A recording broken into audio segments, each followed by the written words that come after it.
All right, folks.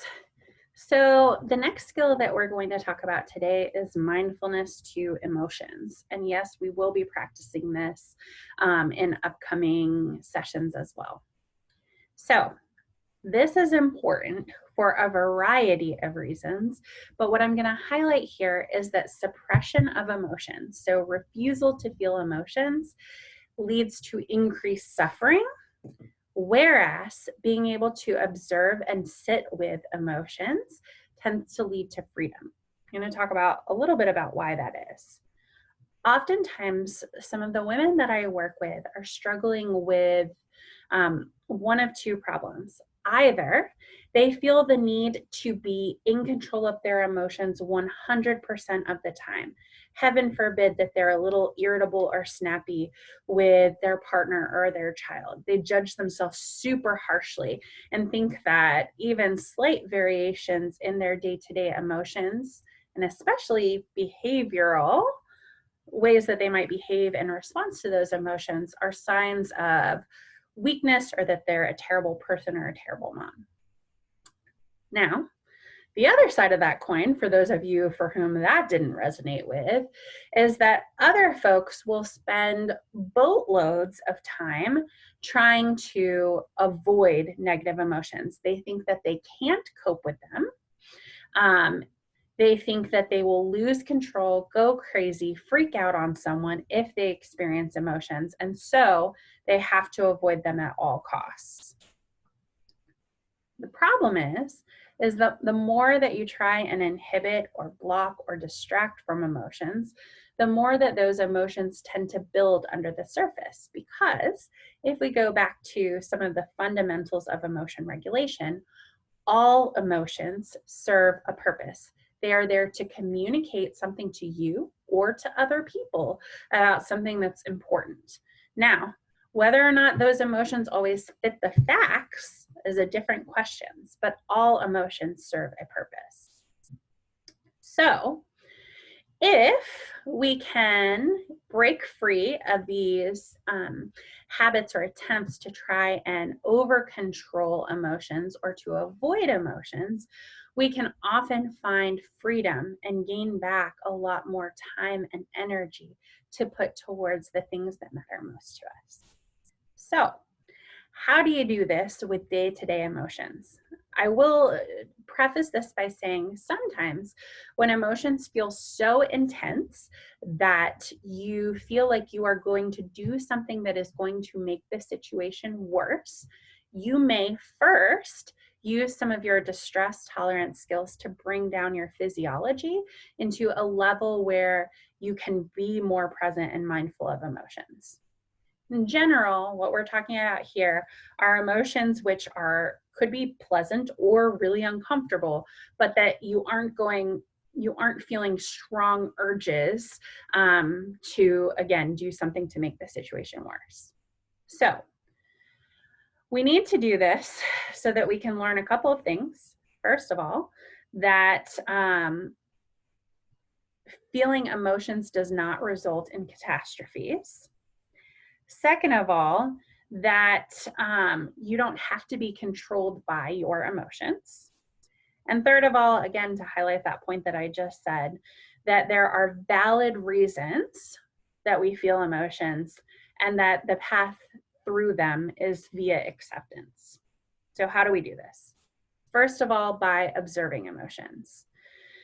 You might, if you're more of a visual person, try and imagine that your emotion is a wave and that you are going to sort of ride it almost like you're on a surfboard, literally sitting and just noticing what that emotion feels like. In order to do this, you have to be willing to have an emotion, to allow it to be present. You might notice for many of them that you have gotten so into the habit of avoiding emotions that you start to shut down feelings without even being aware of it. That's normal. And you can notice that pattern and try and sit with an emotion when it shows up. Alternatively, observing emotions doesn't mean clinging to them, okay? So we don't want to suppress and we don't want to cling. We don't want to try and amplify it and build it up. We know emotions love each other, right? And so chances are, if you're feeling a boatload of shame, for example, you will then start to feel and remember more and more times when you have acted in a way that is consistent with shame. And slowly but surely, your emotion is building and building and building because you're not being mindful to just the situation that you're in and just the emotion that you're feeling. Trying to stay focused and in the present. Okay. One way that we can do this is also through observation of bodily sensations that are occurring. It's really difficult for us to differentiate between physically what's happening for us and feeling an emotion. And so if you feel yourself pulling away or just starting to suppress, trying to just bring your attention to different sensations that are happening in your body, and having a curious approach to that, right? Like, what does this feel like? How does it compare to other times when I felt this way? How has that changed from 5 minutes ago? And noticing sort of intensification and de-intensification, riding that wave and how that changes over a period of a few minutes. Remember, the quickest way out of an emotion is through it. And so if you sit with an emotion, chances are it will follow the normal emotion curve where it picks up, peaks, and then naturally comes down. We often get stuck because an emotion will start to pick up and a person will think, oh no, can't feel this way. And so they'll try and shut it down, and then the emotion will build up again. And they get caught in this constant cycle of emotion increase, shut it down. So the emotion never has a chance to resolve on its own. All right, last couple of things. A big thing to remember is that you are not your emotion. So I'm going to talk about emotions that have an element of thinking in it. So things like failure or disappointment, right? Oftentimes we can get wrapped up in the idea that we actually are a failure, are a disappointment, instead of just that we feel that way. What I want you to envision is that you are like the sky. Your emotions are like the weather that floats across the sky. It will change and flow. There will be cloudy days and storms, but always constant, as a constant behind those emotions is you. You are not your emotion, okay? Last but not least, I want you to practice loving. And in the absence of an ability to do that, respecting or accepting your emotions. Like we talked about before, all emotions serve a purpose. All emotions have a cause.